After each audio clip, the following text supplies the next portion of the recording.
Hello students, চলে এসেছি তোমাদের সামনে আমার আজকের নতুন ভিডিও নিয়ে।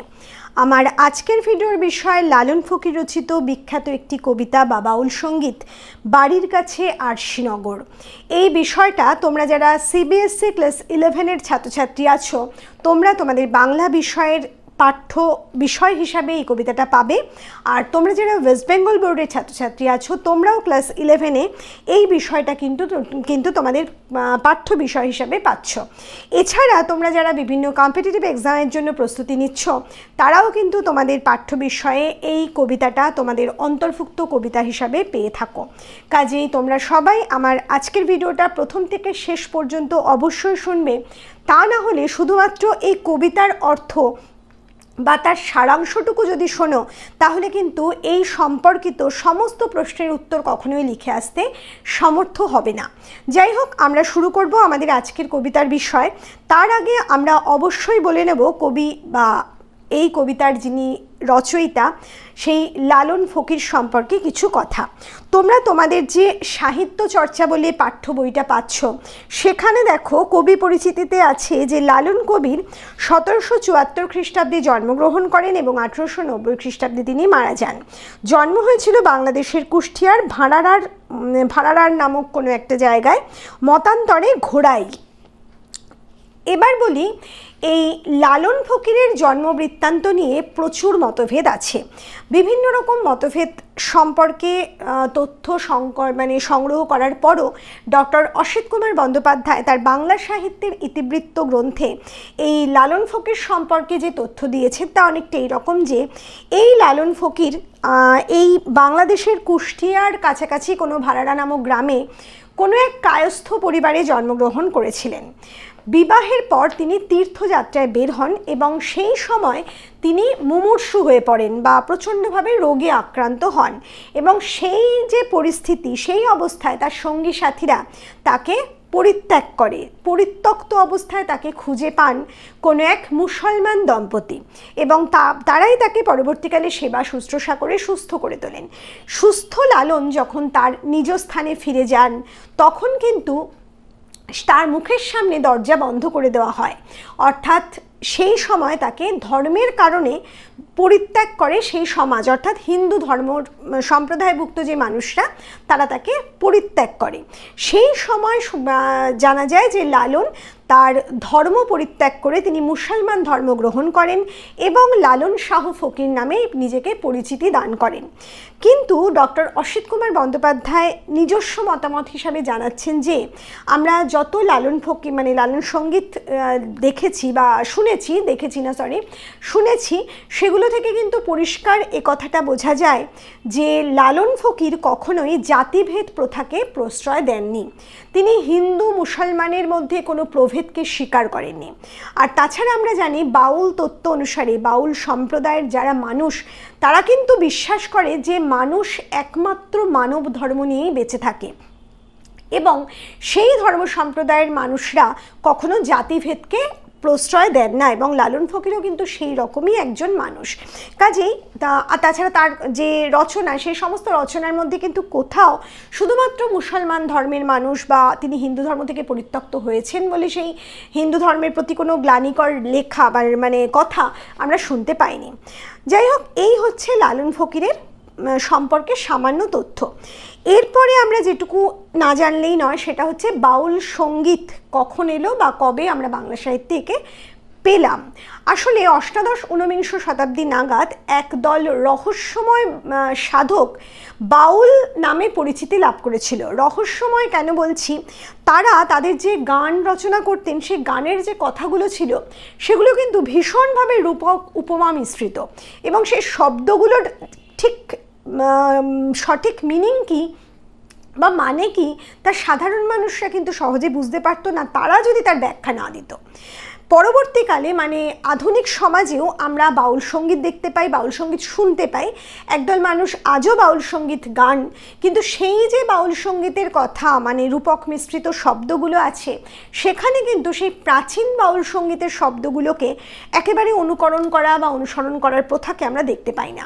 সেখানে দেখা যায় রেলগাড়ি, ইঞ্জিন, রেল ইঞ্জিন, মাস্টার এরকম বিভিন্ন রকমের শব্দ সেখানে রূপক হিসেবে ব্যবহার করা হয়, এবং সেই শব্দের কিন্তু বিশিষ্ট অর্থ আছে বা গূঢ়ার্থ আছে। আর এই যে বাউল সম্প্রদায়ের মানুষ, তারা কিন্তু প্রাচীনকালে যারা বাউল সঙ্গীত মুখে মুখে রচনা করত, তারা মূলত একেবারে অশিক্ষিত সম্প্রদায়ভুক্ত মানুষ ছিল। পরবর্তীকালে আমরা দেখেছি হরিনাথ মজুমদার প্রথম শিক্ষিত সম্প্রদায়ভুক্ত সমাজ থেকে একজন মানুষ, যিনি নিজেকে বাউল সম্প্রদায়ভুক্ত করেছিলেন, এবং পরবর্তীকালে তিনি ফিকির চাঁদ বাউল নামেই নিজেকে পরিচিতি দান করেন, যাকে আমরা কাঙাল হরিনাথ নামেও কিন্তু যার পরিচয় পেয়েছি। এই বাউল সঙ্গীত সেই প্রাচীনকাল থেকে এখনও কিন্তু মানুষের কাছে বিশেষভাবে সমাদৃত, বা মানুষ কিন্তু এখনও তাকে সমানভাবে ভালোবাসে। আর এই যে লালন ফকিরের বাড়ির কাছে আরশিনগর, এটা কিন্তু তার নিজে হাতে লিখিত কোনো কবিতা বা গান নয়।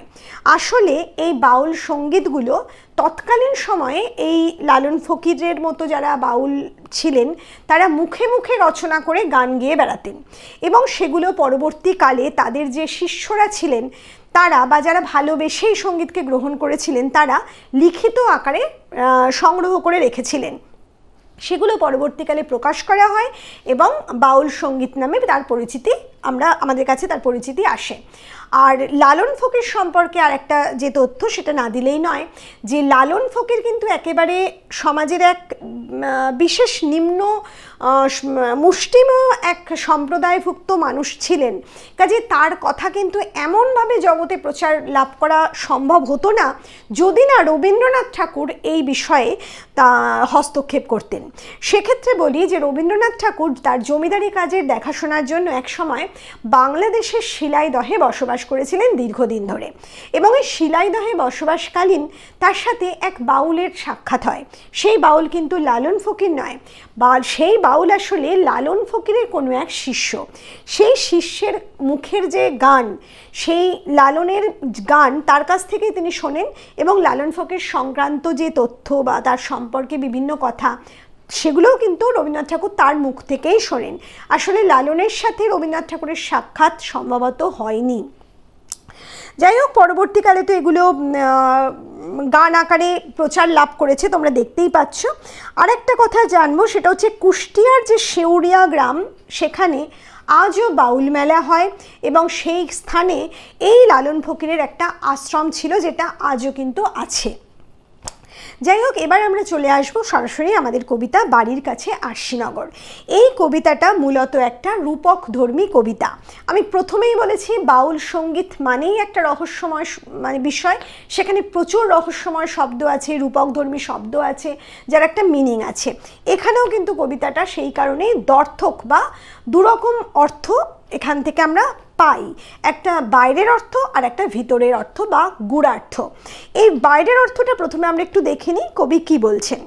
কবি বলছেন, আমি একদিনও না দেখিলাম তারে, আমার বাড়ির কাছে আরশিনগর ও এক পড়শি বসত করে। কবি বলছেন, আমি তাকে একদিনও দেখিনি, মানে নিজের চোখে তাকে দেখা হয়নি, সাক্ষাৎ হয়নি। আমার বাড়ির কাছে, আমার নিজের বাড়ির কাছে আরশিনগর বলে একটা নগর আছে, সেখানে এক পড়শি বসত করে, অর্থাৎ একজন পড়শি, প্রতিবেশী, বসত অর্থাৎ বাস করে। গ্রাম বেরিয়ে অগাধ পানি, বেরিয়ে মানে বেড় দিয়ে বা বেড়া দিয়ে আছে বা ঘিরে রয়েছে, কি না অগাধ পানি। পানি অর্থ জল। তোমরা জানো পানি শব্দটা মূলত উর্দু ভাষায় বিশেষভাবে ব্যবহার করা হয়। এই পানি জল অর্থে ব্যবহার করা হয়েছে। লেখক বা লালন ফকির বলছেন যে গ্রাম বেরিয়া অগাধ প্রাণী, এই যে আরশিনগর নামে যে নামটা তিনি দিয়েছেন, সেটা আসলে একটা গ্রাম যার নাম আরশিনগর, এবং তার চারদিকে জলবেষ্টিত। এরপর বলছেন যে আমি বাঞ্ছা করি দেখব, ও তার নাই কিনারা নাই তরণী পারে, বলছে তার কোনো কুল কিনারা নেই, মানে এই যে জল, অগাধ জল, তার কোনো কুল কিনারা নাই। আমি বাঞ্ছা করি দেখব তারি, আমি কেমনি সে গায়ে যাই রে। আমার খুব ইচ্ছা, বাঞ্ছা মানে বাসনা, আমার মনের বাসনা হচ্ছে যে একবার আমি তাকে দেখব, সেই পড়শিকে আমি দেখব, কিন্তু আমি কেমন করে সে গ্রামে যাব, কারণ সেখানে তো জল বৃষ্টি তো সেই জায়গা, আর তরণী নেই, মানে পারাপারের কোনো বিষয় নেই, বস্তু নেই। বলবো কি সেই পড়শির কথা, ও তার হস্তপদ স্কন্ধ মাথা নাই রে। বলছে যে সেই পড়শির কথা তোমায় কি আর বলবো, তার হাত পা কাঁধ মাথা কিছুই নেই, যেন একটা অলৌকিক সত্তার কথা কবি এখানে বলছেন। তারপর বলছেন ও সে ক্ষণিক থাকে শূন্যের উপর, আবার ক্ষণিক ভাসে নীরে, যেন একটা অশরীরী আত্মা সে, কখনো সে শূন্যে বিরাজ করে, কখনো বা জলের তলায় মানে নীর অর্থাৎ জলের মধ্যে বাস করে। পড়শি যদি আমায় ছুতো, আমার যম যাতনা যেত দূরে। যম হচ্ছে তোমরা জানো যে ধর্ম, আমরা যে ধর্মে আমরা এর কথা পেয়েছি, যমরাজ অর্থাৎ যম নামক যে মৃত্যু দেবতা, তার কথা পেয়েছি। সেই যম যাতনা অর্থাৎ মৃত্যুর যে যন্ত্রণা, সেই যন্ত্রণাটা দূরে চলে যেত যদি সেই পড়শি বা প্রতিবেশী আমাকে ছুতো, আমাকে স্পর্শ করত। আবার সে আর লালন একখানে রয়, তবু লক্ষ যোজন ফাঁকড়ে। একেবারে শেষ প্রান্তে এসে লালন নিজের কথা প্রচার করলো, মানে সে যে এটা তার নিজের কথা সেটা একেবারে প্রকাশ করে দিয়ে গিয়ে বলছে যে আবার সে অর্থাৎ সেই প্রতিবেশী আর লালন একখানে রয়, এক স্থানেই বাস করে, তবু লক্ষ যোজন ফাঁকড়ে, তবু তাদের মধ্যেকার দূরত্ব লক্ষ যোজন, প্রচণ্ড বেশি দূরত্ব তাদের মধ্যে, একে অপরের সাথে সাক্ষাৎ একেবারেই সম্ভব হয় না, একে অপরের সাথে বলবো না লালন তার সাক্ষাৎ লাভ করতে পারে না। এই হচ্ছে এর বাইরের অংশ বা বাইরের অর্থ, কিন্তু এর মধ্যে একটা গূঢ়ার্থ আছে, প্রথমেই বলেছি রূপক ধর্মী কবিতা, কাজেই রূপের আড়ালে একটা অন্তর্নিহিত অর্থ অবশ্যই থাকবে। আমরা জানি এই বাউল সঙ্গীত যারা রচনা করেন তারা কিন্তু মানব ধর্মে মানে মানব দেহের মধ্যে ঈশ্বরের বাস বলে মনে করে। তারা মনে করে ঈশ্বর আর কোথাও থাকেন না, ঈশ্বর প্রত্যেক মানুষের শুদ্ধ মনে বাস করে, অর্থাৎ আমাদের চেতনার মধ্যে থাকে, আমরা তাকে দেখতে পাই না, আমরা তাকে অনুভব করতে পারি না, আমরা তাকে স্পর্শ করতে পারি না, কিন্তু আমরা তার অস্তিত্বটা বুঝতে পারি। বলছে যে আমাদের শুদ্ধ মনের মধ্যে তার বাস হওয়া সত্ত্বেও আমার সাথে তাদের লক্ষ যোজন দূরত্ব। কারণ কি, ওই যে অগাধ পানি বেরিয়ে আছে মানে বের দিয়ে আছে, এই অগাধ পানি আসলে আর কিছু নয়, আমিত্ব বোধ, আমাদের যে ষড়রিপু অর্থাৎ কাম ক্রোধ লোভ মোহ মদ মাৎসর্য, এই ষড়রিপু দ্বারা আমরা এতটাই বেষ্টিত, এই ষড়রিপুর দ্বারা আমরা এত বেশি আক্রান্ত যে আমরা আমিত্বের অহংকারে একেবারে গর্বিত হয়ে উঠি। কাজেই আমরা সেই ঈশ্বরকে দেখতে পাই না, আমাদের শুদ্ধ মন আমাদের অনেক দূরে বাস করে, একেবারে দেহের মধ্যে হৃদয়ের মধ্যে থাকা সত্ত্বেও আমরা তার নাগাল পাই না। এই যে লালন ফকির, সেই লালন ফকিরের অন্য একটা গানে আমরা দেখছি যে লালন ফকির বলছে এই মানুষের আছে রে মন যারে বলে মানব রতন, অর্থাৎ মানব রতন, মানুষের রত্ন, এই মানুষের মধ্যেই সেই মন বিরাজ করে। তোমরা দেখেছো বিভিন্ন সাহিত্যিকরা বিভিন্ন গল্প বিভিন্ন উপন্যাস বা বিভিন্ন অংশে একটা কি বলে বিবেকের কথা বলে, সেই বিবেক, সেই মন, সেই শুদ্ধ মন, সেই যেন ঈশ্বর। এখানে কিন্তু সে কথাই বলা হয়েছে। আসলে সব ধর্ম, সব বিভিন্ন রূপ, সাহিত্যের যে বিভিন্ন রূপ, সর্বত্র কিন্তু একই অর্থ বিরাজ করছে, সর্বত্রই কিন্তু একই বাণী বিরাজ করছে, সেটা বিভিন্ন রূপে বিভিন্ন আকারে কবি বা সাহিত্যিকরা প্রকাশ করেছেন, এবং এই বাউলরাও কিন্তু তাদেরই মতো একজন। এই বাউলরা তাদের মুখে মুখে যে গান রচনা করতেন তারও মূল কথা কিন্তু এই একই। আমরা দেখেছি যে বাউল সঙ্গীতের মধ্যে আমরা এই বাউল সাধকরা ঈশ্বরকে কখনো মনের মানুষ, কখনো অধর চাঁদ, কখনো বা অচিন পাখি বলে কল্পনা করেছে, যে অচিন পাখিকে ধরতে পারলে মনো বেড়ে দিতাম তাহার পায়ে, বলছে পায়ে বেড়ে দিত, কিন্তু তাকে নাগাল পাওয়া খুব কঠিন। এখানেও যেন লালন ফকির সেই একই কথা বলতে চাইছেন, বলছেন যে সেই ঈশ্বরকে আমরা লাভ করতে পারি না, কারণ হচ্ছে ওই পানি অগাধ পানি। অগাধ পানি অর্থে ওই যে বললাম আমরা রিপুর শিকার, রিপুর বশ, এবং আমিত্বের অহংকারে অহংকারী, তাই আমরা তাকে স্পর্শ করতে পারি না। কিন্তু যদি তাকে স্পর্শ করতে পারতাম বা যদি তার স্পর্শ পেতাম, তাহলে কিন্তু আমরা যমের ভয়কে দূর করতে পারতাম। আসলে যমের ভয় হচ্ছে মৃত্যুর ভয়। আমরা জানি মৃত্যু হচ্ছে একেবারে পঞ্চভূতে বিলীন হয়ে যাওয়ার আর এক নাম। মৃত্যুর মধ্যে দিয়ে মানুষের আত্মা পঞ্চভূতে বিলীন হয়ে যায় এবং সেই মৃত্যুই হচ্ছে মানুষের পরম শান্তি, পরম প্রাপ্তি। কাজেই মৃত্যুর আগে যদি সেই ঈশ্বর লাভ করা যায় তাহলে মৃত্যু একেবারে দূরে চলে যায়। সেই জন্যে মৃত্যু যন্ত্রণা দূরে যেত যদি তার স্পর্শ পেতাম বলে কবি এখানে উল্লেখ করছেন।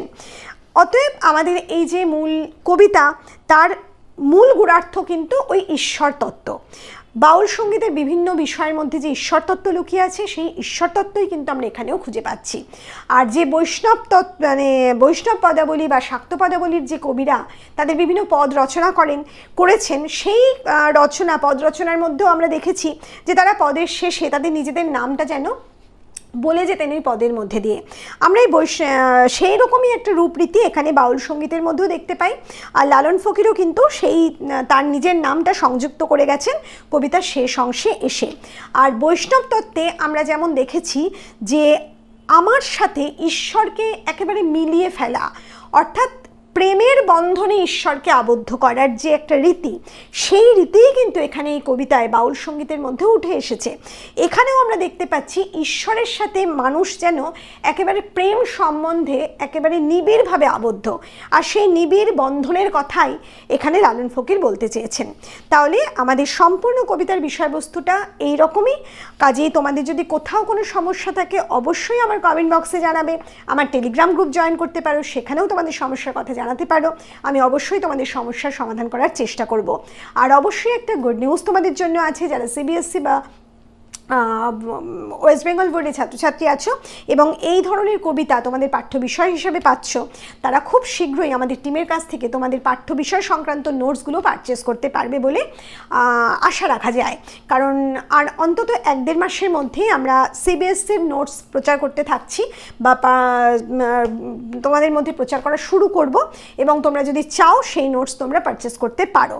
তবে এই সংক্রান্ত ভিডিও নোটিফিকেশন পাওয়ার জন্য অবশ্যই আমাদের সাবস্ক্রিপশন রাখবে চ্যানেলের, এবং যদি এই ভিডিও ভালো লাগে অবশ্যই সেখানে একটা লাইক করবে, ভিডিওকে শেয়ার করবে।